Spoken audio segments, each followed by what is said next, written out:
Bags down, spikes on. Welcome to the track. Hi, my name's Colin Weitzman, and I'm going to be your host for this episode of Track World News, presented by Track Barn. And today we have a very special guest joining us, decathlete. We have Jack Flood, D3 heptathlon and decathlon national champion. And he has 9.2 million likes on TikTok. That is more than the entire state of New Jersey. So Flood has a huge name going throughout it. The CPD king, as he crowns himself. Jack, thanks for coming on the show. Really appreciate it. Yeah, thank you, Colin, man. I'm hyped up. And to whoever's listening to this, make sure you tune in and focus. This is going to be a good one. Before we go any further, I want to give a huge shout out to the sponsor of today's video, Manscaped. As track athletes, we're going to be running tons of miles every week and can be really sweaty and gross after a hard day of practice, but those days are behind us. Manscaped just sent me their brand new performance package, which comes with the Lawnmower 4.0 trimmer, Weed Whacker ear and nose hair trimmer, Crop Preserver ball deodorant, Crop Reviver toner, performance boxer briefs, and a travel bag to hold all your goodies. Look, I've tried a lot of razors in my day, but the Lawnmower 4.0 is just different. Its ceramic blade helps reduce grooming accidents, LED light allows you to shave anytime, anywhere, and since it's waterproof, you can even take it in the shower if you want. When shopping with Manscaped, use code TWN at checkout to get 20% off your entire order, plus free shipping worldwide. Show up to your next meet looking good. If you want to be the best, you gotta look the best. Link is in the description, and now back to the video. For sure. Definitely going to be excited to do this one. And I saw we were doing the intro when we said you got 9.2 million. That's the entire state of Jersey. You're like, wow. Like, what is that? Yeah. What's it like thinking like, oh man, you're the 10th ranked. You would be the 10th ranked state if all of the people that liked it was a state population. You're the 10th most ranked state. Yeah, that's interesting because I never really look at the likes. I look at like the followers basically. But then it's like, holy cow, that's a lot of people that see this. And the more I like, for example, I went to the Canes game in Raleigh the other day. Like at least like 15 people came up to me and was like, yo, Jack Flood from TikTok. And it's like, to me, it's mind blowing because they don't know me through track. It's like through this like through TikTok. It's like, come on.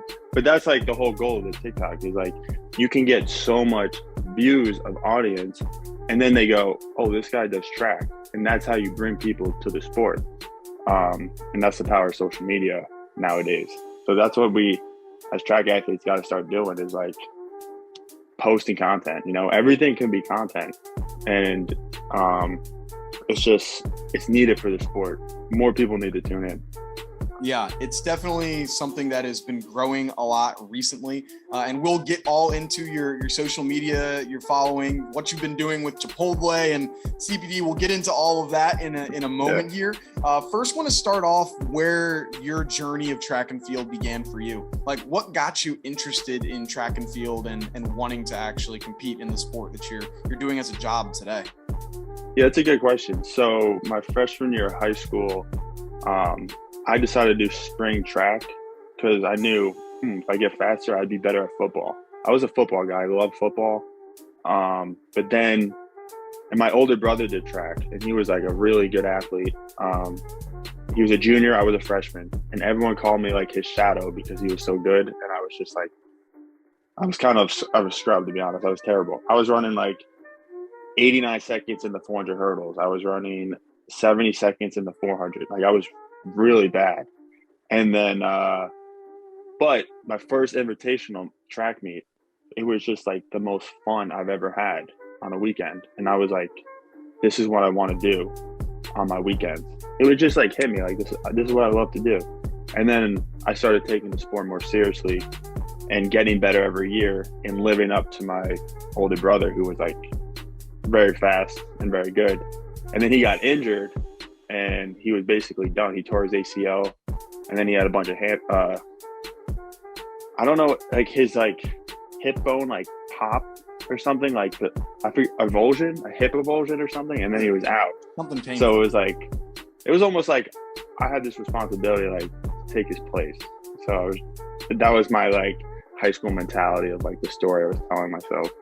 And then eventually I started picking up the high jump my junior year, and because I was always a runner, I jumped like 5'6" my first meet, and that was like a big jump at the time, I guess, whatever. And so I just kept doing it, and that was like the mark. It was like, all right, I'm actually decent at something, and it just built momentum. I started getting better at the long jump. I learned the shot put. Even the hurdles, I ran like 21 seconds my freshman year in the 110s. And then by senior year, I was at like 16, but then I just had this momentum. I ran like 14.7, and that was like a huge race for me. And that was just like, those are just like key memories I'm thinking back, because that was over 12 years ago, you know? It's like, holy cow. I got into this 12 years ago. But yeah, I was just lucky my freshman year to knew this is what I want to do. Like the love was so strong that I'm literally still doing it today. Yeah. It's crazy to think that in a few years, by the time you're getting ready for the Olympics, like in that 2024, 2025 time, there are going to be people that are probably weren't even born yet when you started running track. So yeah, that is true. Wow. Yeah. So get ready to start competing against the people that aren't even born yet, or whatever in track, which has got to be the weirdest thing. But sure.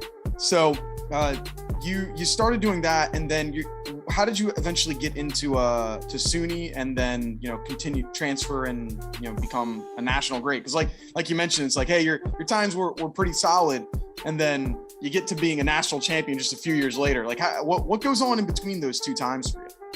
Yeah, so basically my senior year, New York State is one of the only states that has pentathlon, and that's why I started like throwing shot, and just so I did the pentathlon my senior year, my outdoor, and before that I wasn't very good at anything, as in like 400 or anything individual basically. But then I ended up being the state champion in the pentathlon my senior year of high school. But I was like, during my senior year, I was like very insecure, because I was like, can I even be on a college team? I'm not good enough. That's the thoughts I had in my head. So I never really pursued college. There was nothing like, I had that much doubt in myself. I was like, there's no reason to, and I didn't know what I wanted to do afterwards as in my major. But then it was end of May, my coach was like, because I was starting to get really good, I was like number one in the state before the state meet. He's like, what are you doing? Like, you have to do this after high school. And we looked everywhere. We found this place, SUNY Delhi Junior College. Luckily, they accepted me like literally in June, and just blind luck, I just went there. I didn't even visit the campus, and now that's what I'm doing. I'm going to school and I'm training for the decathlon, where I learned the discus, javelin, pole vault. I never ran a 100-meter dash before, but it was just like, it was almost like I was guided to do that. I was so stupid at the time, but it was just like, this is my path to like what's bigger than me. Like, this is it. I don't know. Like, I'm very like in tune and very with God. And like I my prayer life, I've always prayed throughout my entire time, and he's just like guiding me every step of the way, and I just followed, So yeah, so then I went to Delhi, and then I transferred 2 years later to Cortland, and I knew Cortland had way better facilities, bigger team, more team camaraderie, an indoor facility actually, which is like huge, because in upstate New York it snows till like April, so I can actually train in like a nice environment and go to like different meets. So like every year you just like, all right, so there's a point calculator in the multis. Like, even when I scored 5,700 my first time, every time I would do the calculator, I was scoring like 7,000. Like, I wasn't even near there, but that's where I saw myself being. And, I wouldn't do it, but I was always like, this is what I'm going to do. This is what I'm going to do. I probably have screenshots from like 2014, 13 of like ridiculous scores, even though I wasn't even near there. But it was just like, it's not where you are. It's like where you're going. It's like, are you taking the steps every day to where I'm going? Because if you think where I'm at now, what it's been 12 years since I've been in track. It didn't just happen in one day. Like that's 12 years of every day doing what you have to do to improve. And now I'm at this spot.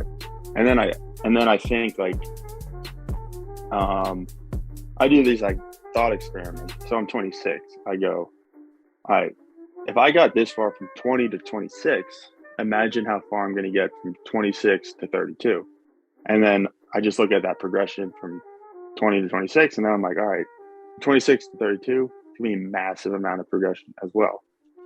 Just happens that when I'm 32, it'll be the 2028 Olympic Games. So like, that's what I'm telling myself now. I may not be near that, but I'm going to go for that. And I'm not going to have that fear of failure of putting myself out there. And then like, I could fail completely, but most people won't even go out and do it because they're afraid to fail. And that's like something I want to show the young ones in the track is like, they don't teach you about after high school and after college. It's like, you just have to stick in the game. The longer you stick in, you're going to improve. It's a developmental sport. Some people are just wildly talented. Like Knighton ran 1949. Like I'm sure he worked very hard, but he's also just born. He was running 1949 at 18. I mean, he's gifted. That's God's gift to him. Like he might be the world's fastest man too, you know? But his process is different than my process. Everyone's process is entirely different. But if you stick in and you have this deep belief in yourself and you work every day, you can amount to anything, or at least tap into your highest potential, which you kind of have to do.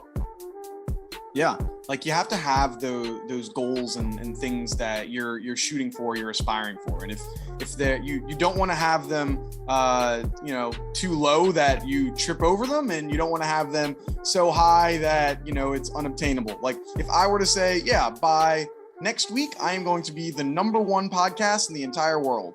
That's not a goal. That's just not realistic. but if I was like, you know what, I want to be able to finish this podcast, just be able to finish it. Be like, well, that's not a goal. You're going to trip over that. So it's like, you got to find a way that, it's something that you're still reaching for, but you have to have it to begin with. Like if you don't, you're just kind of doing things. You're just going to be in this cycle and this loop of stuff. Yeah. Well, the key is to have daily goals. And then it's called personal victories. So it's basically a personal victory could be, all right, I did 20 minutes of meditation today. Check. And when you do that and you make promises to yourself and then you do it, that just builds momentum within you. You're confident in yourself because you're doing what you said you were going to do. And you just, every day, you build momentum to whatever and if you don't do what you said you're going to do, well, you're subconsciously now going down and you're battling to get yourself. And discipline is like true freedom because you're doing what you have to do. That's freedom, is discipline. Have you read or listened to the audiobook for David Goggins' You Can't Hurt Me? I haven't, but I've listened to him, like random YouTube videos. You just type in Goggins. He has like 30-minute like highlight videos. It's just like of him talking. Sometimes it hypes you up and it gets you in this mind frame of like, what am I doing? Like I gotta go harder, Exactly. Yeah, I read his book last summer, and it was like I have to listen to like the audiobook because it was like I was like, okay, if I'm not running while I'm listening to this, like I'm gonna feel like a loser. Like this dude's talking about like breaking shins and still running. It's like yeah, but it's like those creating your goals and creating those things. That shows like you need to have that discipline of doing this every day, because if you don't, then you don't have that freedom, because like this being on a regimen is what helps you keep going.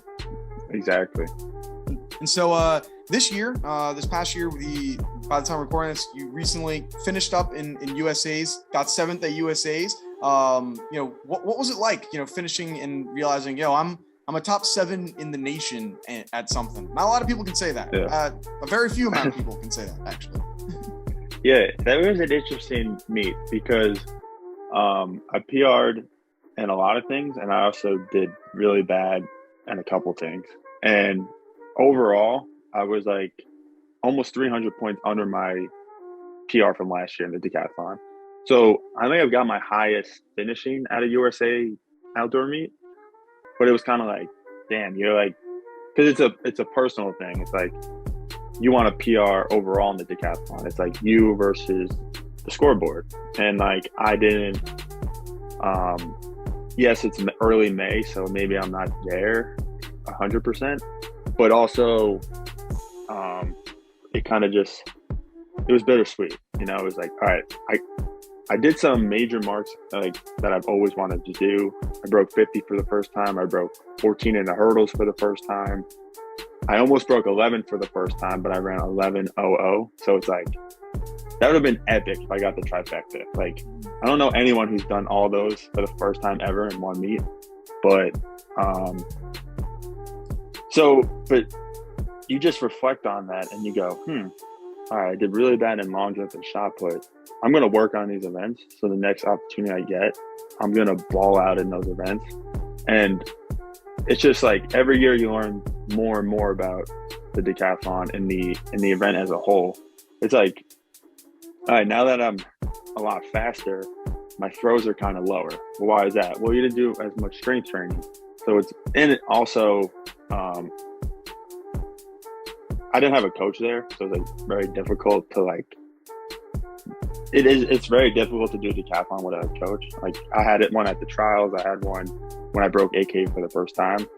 So, I mean, I'm not using it as an excuse, but it's definitely like something that can aid you into doing a lot better. Yeah, it's another obstacle. Yeah. Yeah. But I really like that meet because the top three did amazing and you just learn from them. Like they really like put it all together. You could just see, and the energy that they put into each event is just like, all right, that's what I got to do. Because when you do it, when you're in training, you're kind of alone or you're with your group. Not saying my group is like bad, but they're not doing the marks that the top three are doing.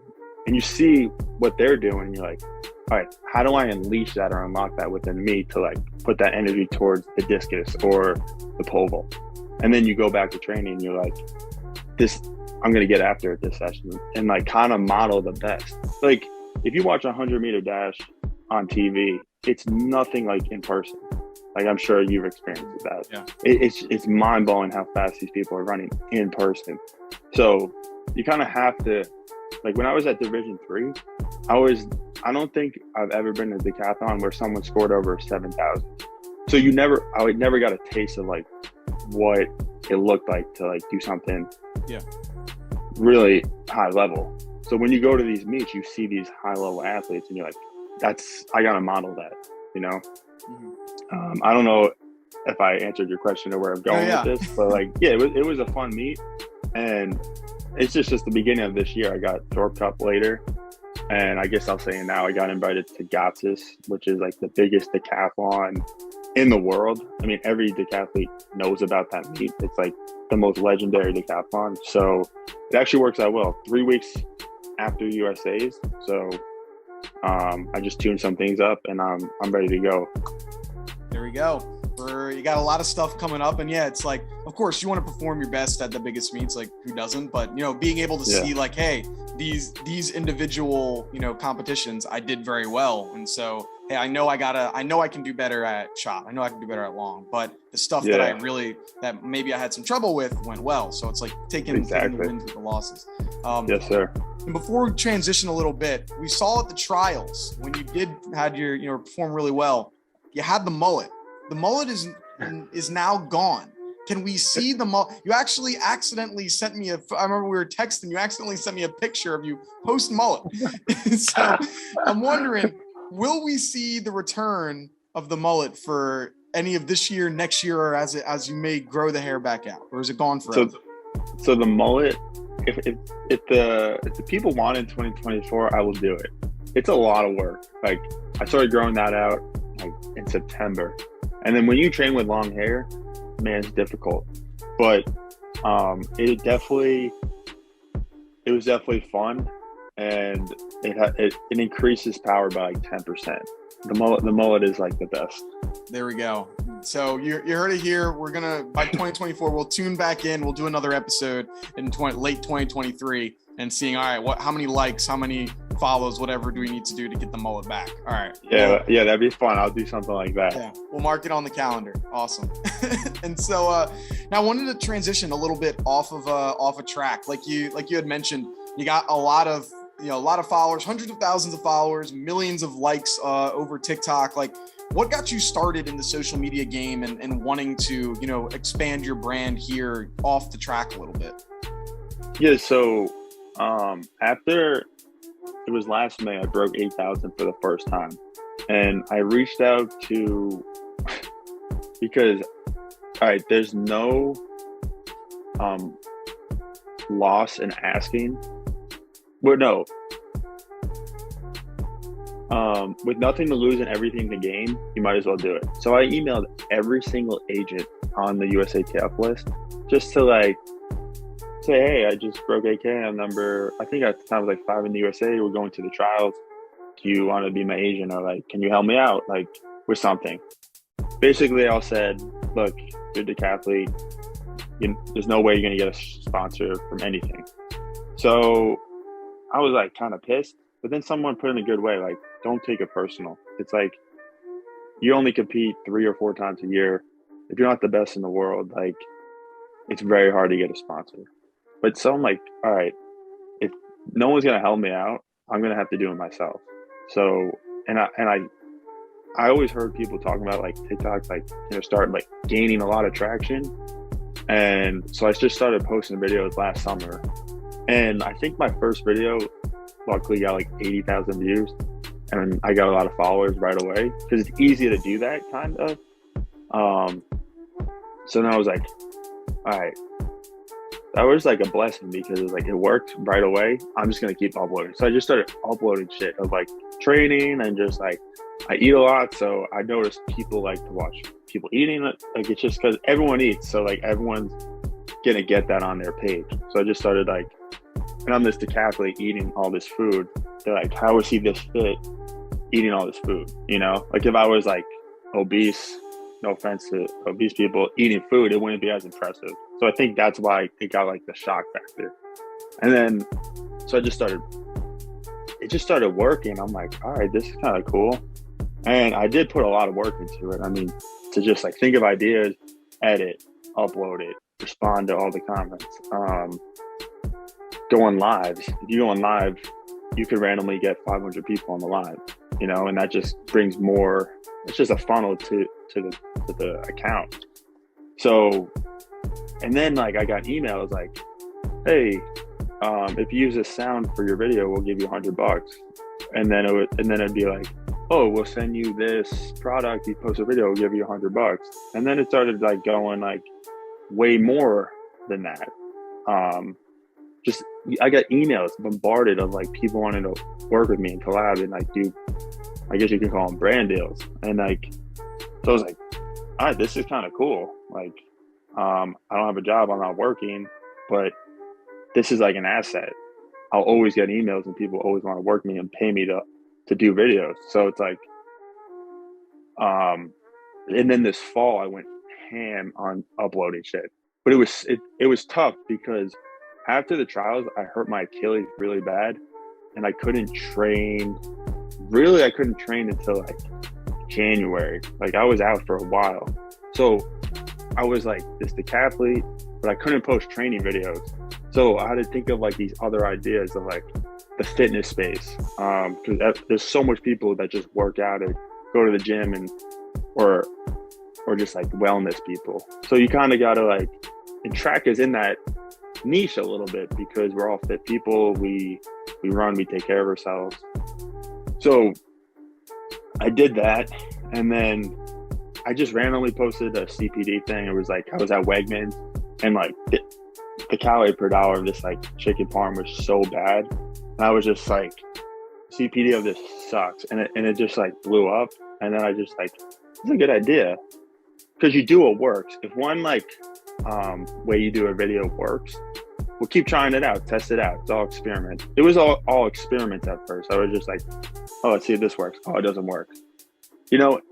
Most people won't even go and try. That's the sad thing. You got to go and try. So, whenever something worked, I just kept pushing the same shit out because it just then the next one did better and the next one did better. Because you got to give what the people want. And then in January I started training. So I was like, I want to make track videos because that's what I care about. I don't care about all this other stuff. I just want to train and post track shit. So then I just started posting my training, and then it wasn't doing as well. But I was like, I don't care. I want to keep posting it. And then I started posting the Chipotle stuff because I was eating that anyway. Might as well make content out of it. And I just bombarded it. And that was getting hundreds of thousands, millions of views on a lot of them. And then someone gave me this email they slid me this email yo, email this Chipotle and see what happens. I emailed them. Then I got a bunch of Zoom calls with them. We talked. And then they're like, what would your dream be? And I was like, let's put this on the app. We see the engagement levels. This is going to blow up. This is going to be killer. Because I would literally say, guys, comment on Chipotle's post saying we want the flood bowl. And they would get 2,000 comments. That's the power that I had. And it's just damn, I did this in 6 months, time. Remember the 26 to 32? Yeah. So it's where am I going to be in 2024? Where now I have this foundation this year of this social media following, but it's going to be even bigger in 2024 during Olympic year. There's more sponsors out, and I have this the thing that's going to take me to get sponsors is social media.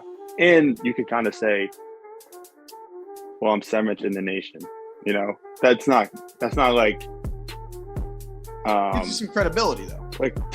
It's credibility. It's not to the masses, they go, holy shit, he's 7th in the nation. You know what I'm saying? Yeah. But to in the track community, they're probably well, dude, you're whatever. It's only 7,700. Well, this year it was. I plan on being way higher in a couple of years. But yeah, so, and then I met Mr.Beast. The way I met Mr.Beast was I got a DM from him, and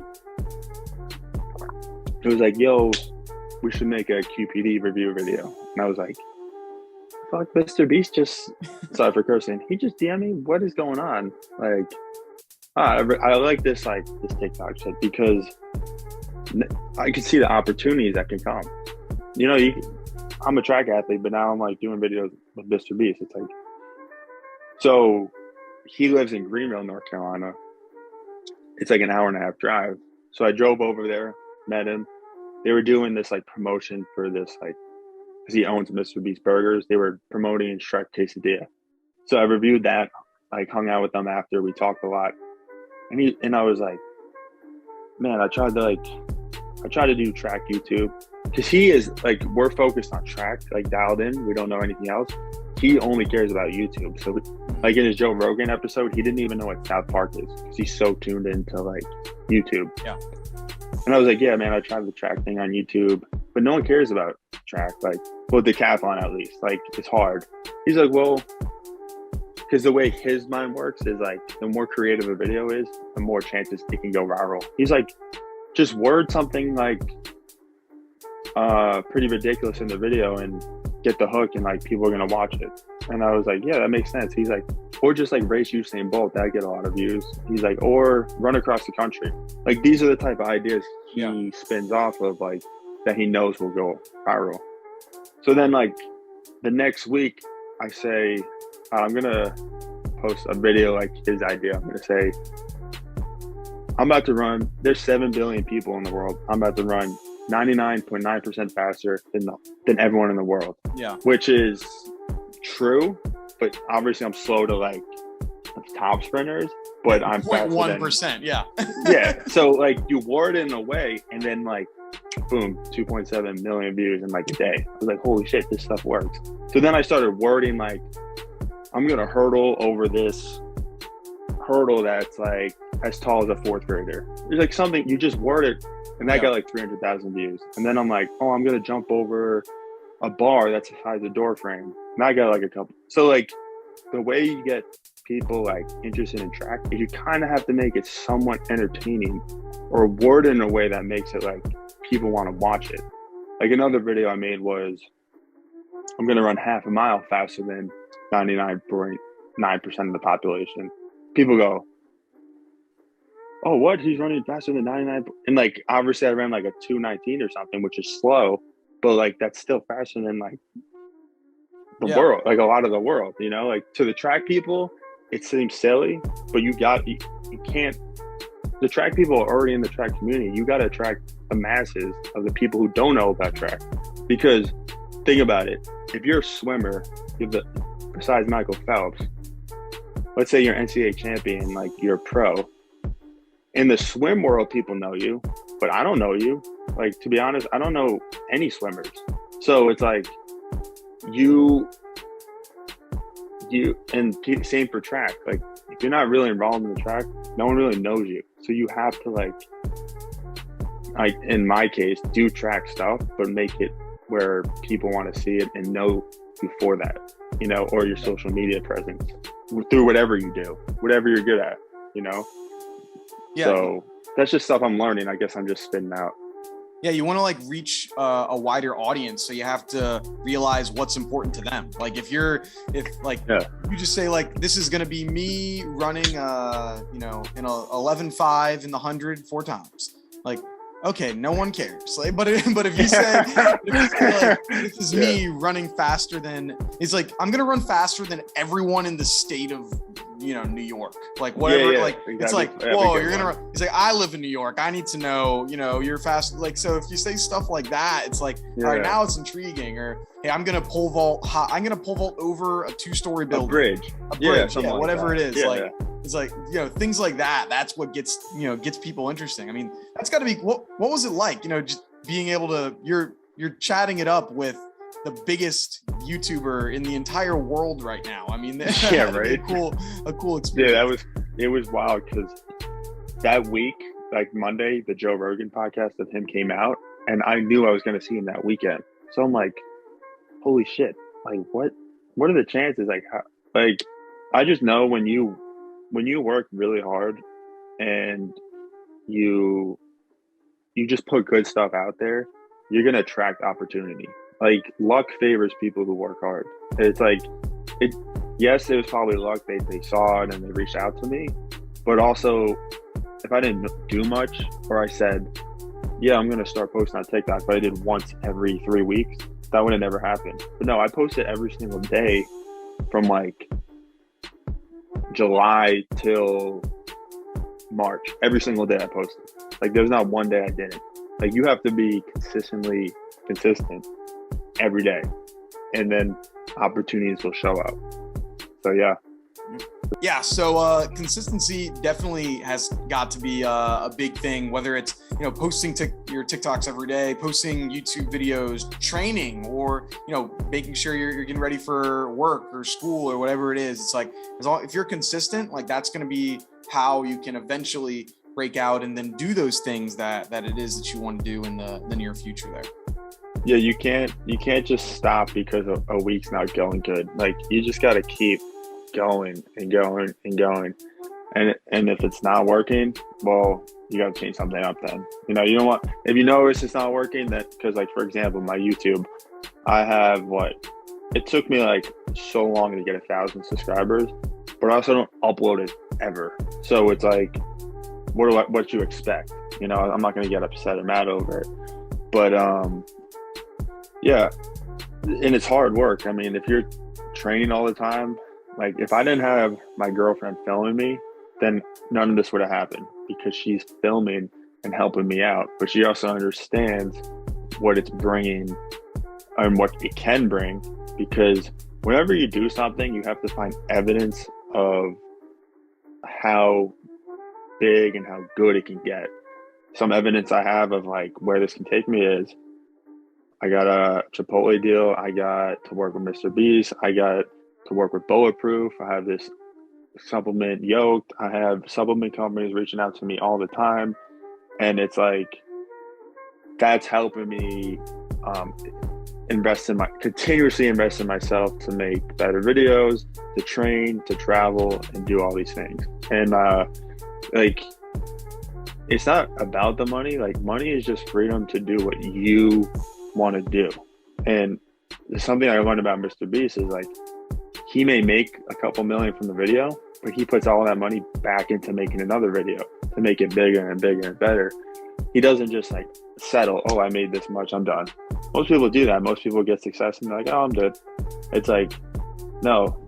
And you can't get complacent, you know? And it's called a success barrier. It's when you see a certain amount of success and then you create a barrier because you think you're good. But what I noticed in myself was, ever since I started training more for the decathlon, not really indoor training, it's very tough to like, because I haven't been posting as much on TikTok, I'll say, for the last month, because I don't really care about it right now. I care about peaking in the decathlon, doing my best in the decathlon. When you're training for 10 events and you also have to recover and sleep good, you don't want to be on your phone a lot. So it's like, when I'm done training and it's like July, I'm done with Thorpe. Well, now I know I have more time and I could put more energy into social media and do way more work. So it's almost like you gotta set these things up, because there's a time to really go hard into that, you know? So that's what I see. It's like, okay, it's okay if it's down for now, because I'll get it back up when I need to. Yeah, there's cycles to things. Like, exactly. When for me here, like, yeah, when the season's off and it's, you know, it's what, September, August until like December, it's like, yeah, the numbers aren't going to be there, because who cares about track and field in October? Like, not a lot of people. Like, it's just not a thing. So then for you, you mentioned like, hey, you want to continue building and you know, you want to improve upon yourself. Like, what's the next step? Like, what's the next goals for you, like, that you're looking at, whether that's on the track or off the track? I mean, we've mentioned Mr.Beast a few times. Could we see you on a Mr.Beast video coming up here soon? I mean, what? So technically I was on one, but it wasn't like, it was like for Mr.Beast 2.0. But it's interesting because they have my number and they're like, yeah, we play basketball a lot if you want to play. Like, so they might invite me to play basketball one time. I think that would be cool, and just to get to know them better. But my next goals are really to like, I want to break AK again at Gotsis right now. I'm really focused on that. And I'm leaving Sunday, so I'll have almost a week in a different time zone to adapt. And that's another thing, because you travel and you're like, I did a really good job at USC Indoors of making content and editing and competing well. It's like, I kind of want to do that again in Austria, because it's like, this is good content, you know, and I want to compete well. And then Thorpe Cup, we got to beat the Germans, like as a group. And I want to do very well. I want to PR basically in the decathlon, because like, it's May. You're supposed to constantly progress. You know, you don't want to decline. And because I didn't get the fall training, I started my season late, like training in January. It's like, usually by July, you're kind of like, not burnt out, but like really damaged. I'm just going up right now, you know? And then I want to rest, rejuvenate. And I really like to make quality videos. Like, even if they don't do well, I just want to start really going ham in like better editing and just better quality videos. Whether I get a new camera or I get a mic now to make where it sounds better, or because the Mr.Beast thing was so official. Like, when we made that video, he just has like a team of people. He just goes, yo, we need the light. They have this guy with like a light just to like make the lighting better. Yeah, they have like the mics ready. Like they're just on it. They operate differently. And I want to get to the point where I just like operate differently. Maybe I have a team of people to where it's like, we just go around, train, get really good at decathlon, and like make badass content. Like, that'd be cool, honestly. This is like, this point in my career, I think it's just starting because it's like, I didn't really have a career. It's like, but now it's like, all right, you know what you're doing for the next 6 years. So let's maximize what you're doing in these next 6 years. Yeah, this is like the peak of what you got. And so it's like, hey, yeah, this is it. you're not going to be 26 again. So let's make sure we're doing everything we can, because when you're 40 and you're not going to be competing in the decathlon, maybe, I mean, you never know. I want to look back on that when I'm 40. Yeah. Be like, look at this shit I made. I'll show my kids, like, here's what we did, you know? Exactly. You want to talk to them, make sure they're getting the proper CPD and they're maximizing. How did you come up with CPD, QPD? I mean, and could you share like what that means for people that might not have seen your videos and the team behind you? That's So like the CPD is calorie per dollar. So like, because we're decathletes, we train so hard, you kind of just eat everything. Like, it's one of those events where you can get away with eating like, I don't know, McDonald's, Taco Bell. Chipotle, I think, is healthy in my mind. Like, there's nothing really bad with that. But like, if I need the extra calories, I'm gonna have like ice cream. That's just what I'm gonna do. And so it was always ironic, like I said, when I was creating those videos in July of like this super fit person eating all this crazy stuff, because people in the comments are like, dude, you can't out-train a bad diet. It's like, dude, I'm doing it. Like, and now that I'm getting older, I could see how nutrition will play a factor. So I might be switching it to a more healthy side, because when it does come down to the Olympics and there is like everything matters, like everything you do, then I'll probably switch it up to like, you know what I'm saying? The calorie per dollar is just fun. It was entertaining. I did the team. I'm the team. Like it's not, it was just like funny. So I put the spooky music in the background, and it was just like a fun time. So, and then people were commenting like different equations. Someone said QPD. So I was like, I'm going to just start using that. So I started using that, and that was like a funny thing to do too. And like I've realized like it really hit the high school and college like demographic. Like every high schooler in Raleigh knows me. Not everyone, but like everywhere I go, people are like, holy shit, you're the CPD guy. Like they don't even know me for track, they just know me for the CPD. It's just funny. So that's what it is, if you're wondering. All track athletes, I feel like, eat a lot. Like distance runners have to be eating a lot. Like they're running crazy mileage. Like they're definitely eating like crazy.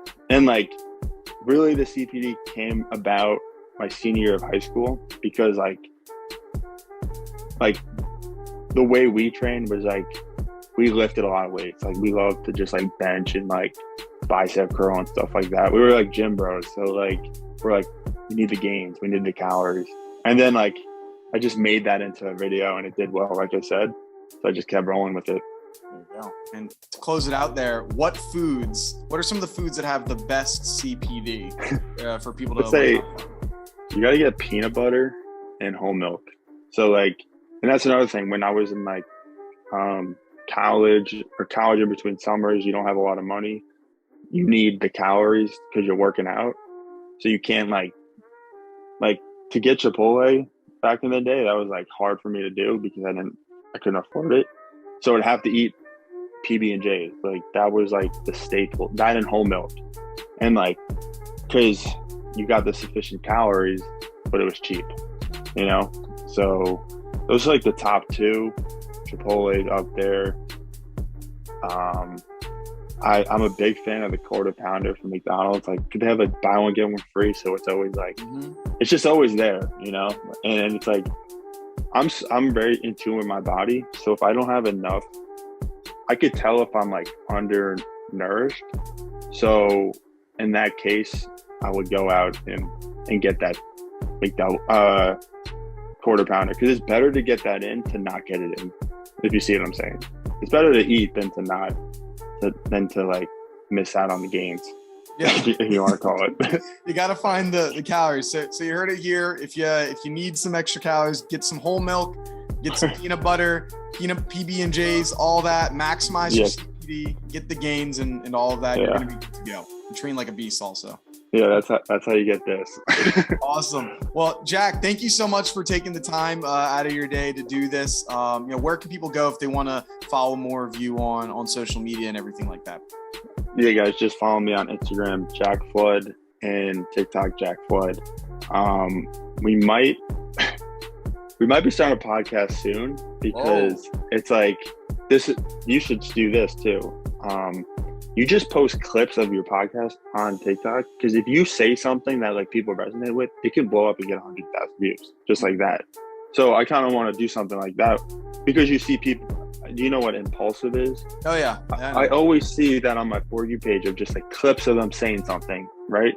It's like, well, why don't I make a podcast, say some badass shit, and then like clip it out of like 10-second clip or something cool and just post it, and it can just blow up. And that's another way to attract people to the main thing, Yeah. So I need to start getting on luckily I've got the account, so no one can take Oh, nice. it. I got it, so we're good. I posted a few clips, but not like very consistently. So I'm trying to add some more things in and, hopefully expand the team as well. Are you a one-man team? I have another guy that helps out with some distance running stuff. He just got started. Yeah. Most of the content I do on my own, but we're trying to add some things and find ways to, distribute. Yeah, well, you're doing a great job. And like I said, you're consistent. You could be anywhere you want, and like you got the passion for it and you're working hard, and you just so attract the right people. That's just how it works, I think. So it's so, Colin, I appreciate you bringing me on this.